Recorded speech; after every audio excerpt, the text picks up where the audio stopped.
Hello students, आज हम पढ़ेंगे कक्षा 6 के लिए अध्याय 2। तो चलिए शुरू करते हैं। पिछले अध्याय में आप पढ़ चुके हैं कि हमारी पृथ्वी गोलाकार नहीं है। यह उत्तर एवं दक्षिण ध्रुव पर थोड़ी चपटी तथा मध्य में थोड़ी उभरी हुई है। क्या आप कल्पना कर सकते हैं कि यह कैसी दिखती है? इस संबंध में जानकारी प्राप्त करने के लिए आप अपनी कक्षा में सावधानी पूर्वक ग्लोब को देखिए। ग्लोब पृथ्वी का लघु रूप है एवं वास्तविक प्रतिरूप है। ये आपको दिखाई दे रहा होगा यहाँ पर घूमता हुआ ग्लोब। ग्लोब विभिन्न आकार एवं प्रकार के हो सकते हैं। बड़े ग्लोब जो आसानी से एक स्थान से दूसरे स्थान नहीं ले जाए जा सकते, पॉकेट में रखने योग्य छोटे ग्लोब तथा गुब्बारे जैसे ग्लोब जिनमें हवा भरी जा सकती है एवं आसानी से एक स्थान से दूसरे स्थान पर ले जाए जा सकते हैं। ग्लोब स्थिर नहीं होते हैं। इसे उसी प्रकार घुमाया जा सकता है जैसे कुम्हार का पहिया या लट्टू घूमता है। ग्लोब पर देशों, महाद्वीपों तथा महासागरों को उनके सही आकार में दिखाया जाता है। पृथ्वी के समान किसी गोले पर किसी बिंदु की स्थिति का वर्णन करना कठिन है। अब प्रश्न यह उठता है कि इस पर किसी स्थान की स्थिति कैसे बताई जा सकती है। इसके लिए हमें कुछ बिंदुओं एवं रेखाओं के संदर्भ की आवश्यकता होती है। आप देखेंगे कि एक सुई ग्लोब में झुकी हुई अवस्था में स्थित होती है जिसे अक्ष कहा जाता है। ग्लोब पर वे दो बिंदु जिनसे होकर सुई गुजरती है उत्तर तथा दक्षिण ध्रुव कहलाते हैं। ग्लोब को इस सुई के चारों ओर पृथ्वी की भांति पश्चिम से पूर्व की ओर घुमाया जा सकता है। लेकिन याद रखें, इन दोनों में एक अंतर है। पृथ्वी पर वास्तव में ऐसी कोई सुई नहीं होती है। यह अपने अक्ष पर चारों ओर घूमती है जो एक काल्पनिक रेखा है। आओ कुछ करके सीखें। मतलब थोड़ा सा प्रायोगिक कार्य है, प्रैक्टिकल है। आप खुद करें इस प्रयोग को। एक बड़ा सा गोलाकार आलू या गेंद लें। स्वेटर बुनने वाली सलाई को इसके अंदर घुसा दें। यह सलाई ग्लोब पर दर्शाए गए अक्ष के अनुरूप है। अब आप इस आलू या गेंद को उस अक्ष पर बाएं से घुमा सकते हैं। एक अन्य काल्पनिक रेखा भी ग्लोब को दो बराबर भागों में बांटती है। इसे विषुवत वृत्त कहा जाता है। पृथ्वी के उत्तर में स्थित आधे भाग को उत्तरी गोलार्ध तथा दक्षिण वाले आधे भाग को दक्षिणी गोलार्ध कहा जाता है। ये दोनों बराबर के आधे भाग होते हैं। इस प्रकार विषुवत वृत्त पृथ्वी पर एक काल्पनिक वृत्त बनाती है एवं यह पृथ्वी पर विभिन्न स्थानों की स्थिति बताने का सबसे महत्वपूर्ण संदर्भ बिंदु है। विषुवत वृत्त से ध्रुवों तक स्थिति सभी समानांतर वृत्तों को अक्षांश मतलब समानांतर रेखाएं कहा जाता है। अक्षांशों को अंश में मापा जाता है, मतलब डिग्री में मापा जाता है। विषुवत वृत्त शून्य अंश मतलब अक्षांश को दर्शाती है। चूंकि विषुवत वृत्त में दोनों तरफ ध्रुवों के बीच की दूरी पृथ्वी के चारों ओर वृत्त का 1/4 है, अतः इसका माप होगा 360 डिग्री का 1/4 यानी 90 अंश। इस प्रकार 90 अंश उत्तरी अक्षांश उत्तर ध्रुव को दर्शाता है तथा 90 अंश दक्षिणी अक्षांश दक्षिण ध्रुव को। क्या आप जानते हैं, अपने स्थान से ध्रुव तारे का कोण मापकर आप अपने स्थान का अक्षांश जान सकते हैं। इस प्रकार विषुवत वृत्त के उत्तर की सभी समानांतर रेखाओं को उत्तरी अक्षांश कहा जाता है तथा विषुवत वृत्त के दक्षिण स्थित सभी समानांतर रेखाओं को दक्षिणी अक्षांश कहा जाता है। इसलिए प्रत्येक अक्षांश के मान के साथ उसकी दिशा यानी उत्तर या दक्षिण को भी लिखा जाता है।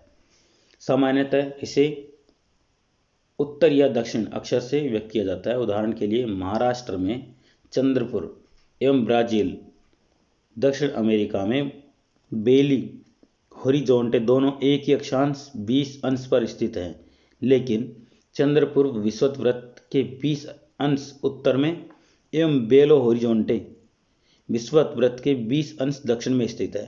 इसलिए हम कह सकते हैं कि चंद्रपुर 20 डिग्री उत्तर अक्षांश पर तथा बेली हॉरिजॉन्टे 20 डिग्री दक्षिण अक्षांश पर स्थित है। तो चित्र से आप देख पा रहे होंगे, जैसे जैसे हम विषुववृत्त से दूर जाते हैं अक्षांशों का आकार घटता जाता है, मतलब इनके वृत्त छोटे होते जाते हैं। महत्वपूर्ण अक्षांश या समांतर रेखाएं। विषुवत वृत्त 0 डिग्री, उत्तर ध्रुव 90 डिग्री एवं दक्षिण ध्रुव 90 डिग्री दक्षिण के अतिरिक्त 4 महत्वपूर्ण अक्षांश समांतर रेखाएं भी होती है। तो ये रेखाएं हैं, उत्तरी गोलार्ध में कर्क रेखा 23.5 डिग्री उत्तरी अक्षांश, दक्षिण दक्षिण गोलार्ध में मकर रेखा 23.5 डिग्री दक्षिण अक्षांश, विषुवत वृत्त के 66.5 डिग्री उत्तर में उत्तर ध्रुव वृत्त, विषुवत रेखा के 66.5 डिग्री दक्षिण में दक्षिण ध्रुव वृत्त। पृथ्वी के ताप कटिबंध। अब ये कटिबंधों से संबंधित प्रश्न जरूर आते हैं, तो इसलिए इनको भी पढ़ना जरूरी है। कर्क रेखा एवं मकर रेखा के बीच के सभी अक्षांशों पर सूर्य वर्ष में एक बार दोपहर में सिर के ठीक ऊपर होता है, इसलिए उस क्षेत्र में सबसे अधिक ऊष्मा प्राप्त होती है तथा इसे उष्ण कटिबंध कहा जाता है। कर्क रेखा तथा मकर रेखा के बाद किसी भी अक्षांश पर दोपहर का सूर्य कभी भी सिर के ऊपर नहीं होता है। ध्रुव की तरफ सूर्य की किरणें तिरछी होती जाती हैं। इस प्रकार उत्तरी गोलार्ध में कर्क रेखा एवं उत्तरी ध्रुव वृत्त तथा दक्षिणी गोलार्ध में मकर रेखा एवं दक्षिण ध्रुव वृत्त के बीच वाले क्षेत्र का तापमान मध्यम रहता है, इसलिए इन्हें शीतोष्ण कटिबंधीय या शीतोष्ण कटिबंध कहा जाता है। उत्तरी गोलार्ध में उत्तर ध्रुव वृत्त एवं उत्तरी ध्रुव वृत्त, उत्तरी ध्रुव तथा दक्षिणी ध्रुव में दक्षिणी ध्रुव वृत्त और दक्षिणी ध्रुव के बीच के क्षेत्र में ठंड बहुत होती है, क्योंकि यहाँ सूर्य क्षितिज से ज़्यादा ऊपर नहीं आ पाता है, इसलिए वे शीत कटिबंध कहलाते हैं। देशांतर क्या है? किसी स्थान की स्थिति को बताने के लिए उस स्थान के अक्षांश के अतिरिक्त कुछ और जानकारियों की भी आवश्यकता होती है।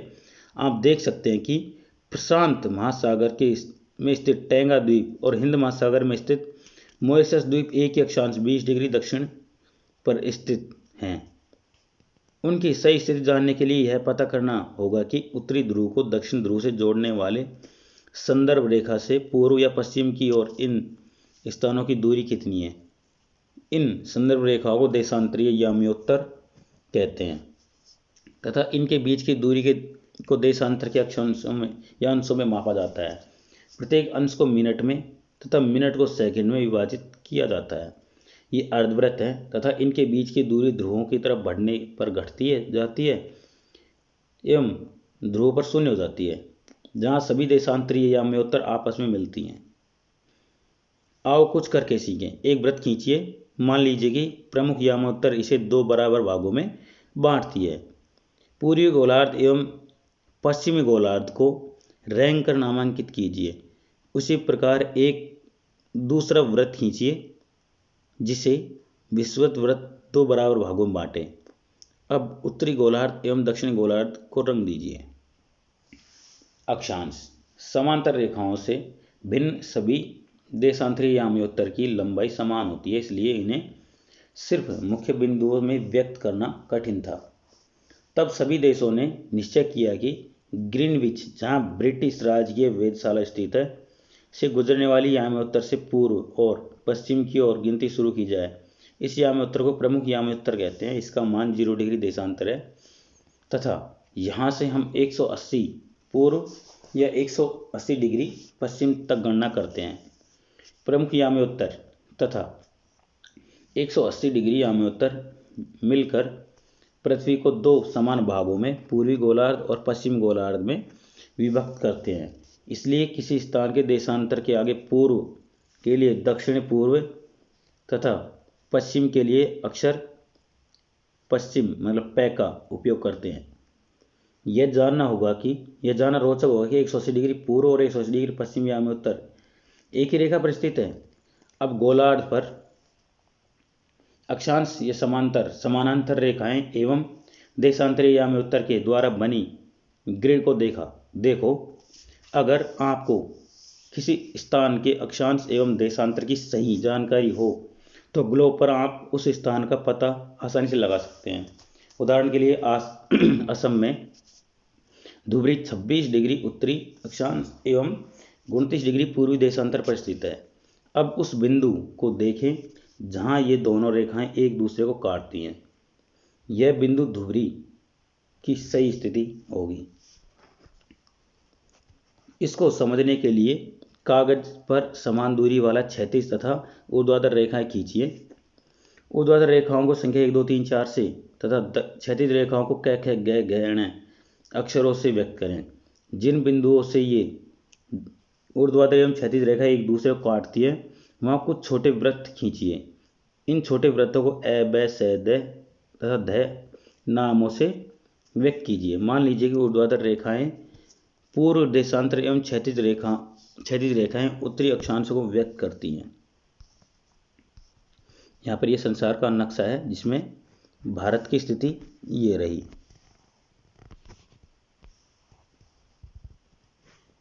ये भारत की स्थिति है। ठीक है, तो आगे चलते हैं। अब आप देखेंगे कि वृत्त अ ख उत्तरी अक्षांश तथा 1 डिग्री पूर्वी देशांतर पर स्थित है। अन्य वृत्तों की स्थिति ज्ञात करें इस तरह से। देशांतर और समय। समय को मापने का सबसे अच्छा साधन पृथ्वी, चंद्रमा और ग्रहों की गति है। सूर्योदय एवं सूर्यास्त प्रतिदिन होता है, अतः स्वाभाविक है कि यह पूरे विश्व में एक में समय निर्धारण का सबसे अच्छा साधन है। स्थानीय समय का अनुमान सूर्य के द्वारा बनने वाली परछाई से लगाया जा सकता है, जो दोपहर में सबसे छोटी एवं सूर्योदय तथा सूर्यास्त के समय सबसे लंबी होती है। ग्रीनविच पर स्थित प्रमुख याम्योत्तर पर सूर्य जिस समय आकाश के सबसे ऊंचे बिंदु पर होगा उस समय याम्योत्तर पर स्थित सभी स्थानों पर दोपहर होगी। चूंकि पृथ्वी पश्चिम से पूर्व की ओर चक्कर लगाती है, अतः वे स्थान जो ग्रीनविच के पूर्व में है उनका समय ग्रीनविच समय से आगे होगा और जो पश्चिम में है उनका समय पीछे रहता है। समय के अंतर की दर की गणना निम्नलिखित विधि से की जा सकती है। पृथ्वी लगभग 24 घंटे में अपने अक्ष पर 360 डिग्री घूम जाती है, अतः 1 घंटे में 15 डिग्री एवं 4 मिनट में 1 डिग्री घूमती है।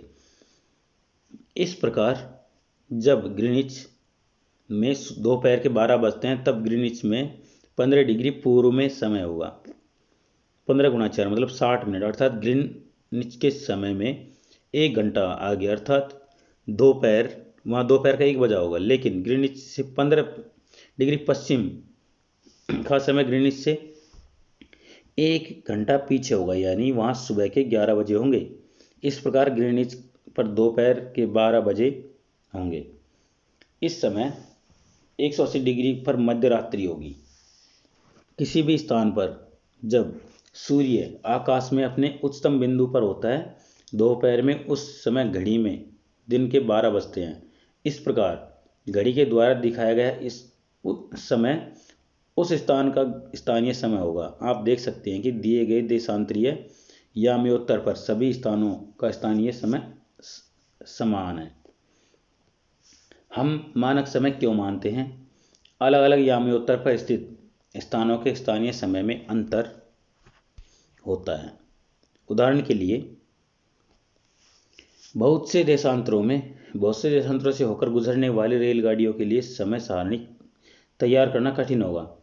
भारत में गुजरात के द्वारका एवं असम के डिब्रूगढ़ के स्थानीय समय में लगभग 1 घंटा 45 मिनट का अंतर होगा।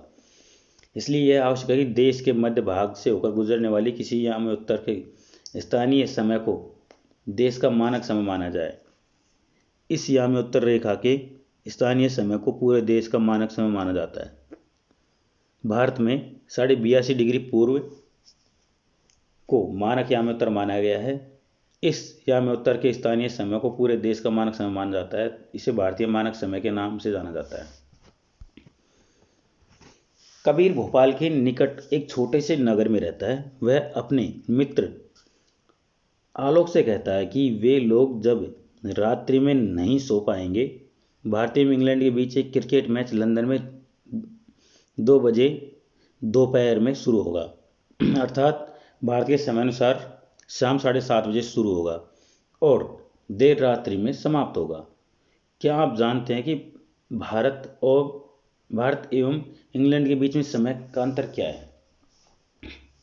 भारत ग्रीनिच के पूर्व 82.5 डिग्री मतलब 82 डिग्री 30 मिनट पूर्व में स्थित है तथा यहाँ का समय ग्रीनिच समय से 5 घंटा 30 मिनट आगे है। इसलिए जब लंदन में दोपहर के 2 बजे होंगे तब भारत में शाम के 7:30 बजे होंगे।